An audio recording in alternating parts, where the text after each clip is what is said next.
আজ আমি তোমাদের শোনাব একটি অসাধারণ গল্প।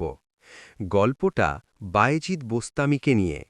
বায়েজিদ বোস্তামীর গল্পটা থেকে তোমাদের শিখার কোনো বিকল্প নেই। বায়েজিদ বোস্তামী ছিলেন নবী মুহাম্মাদের এক সুপরিচিত সুফি সাধক ও ধার্মিক ব্যক্তি।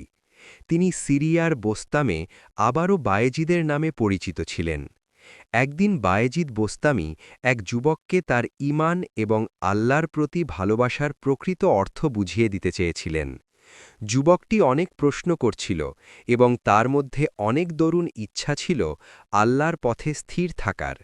বায়েজিদ বোস্তামী তাকে বললেন, যদি তুমি সত্যিকারের ভালোবাসো আল্লাহকে, তাহলে স্বর্গ নরক কিংবা কোনো পুরস্কার বা শাস্তি চিন্তা করবে না, শুধু আল্লাহর প্রেমেই তুমি সব কিছু ত্যাগ করবে।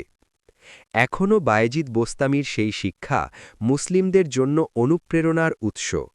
তিনি তার জীবনে অত্যন্ত নিরহংকার, পরোপকারী ও ঈমানদার ছিলেন। তার উপদেশ ছিল আল্লাহর প্রেম ও আত্মত্যাগের মাধ্যমে সত্য পথ ধরা।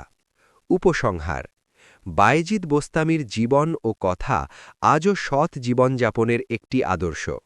তিনি আমাদের শেখান যে ধর্ম ও ঈমান হল হৃদয়ের সত্যিকার অনুভূতি, যা কেবল পুরস্কার বা শাস্তির আশায় নয়, নিঃস্বার্থ ভালোবাসায় থেকে এটি উপলব্ধি করতে হয়।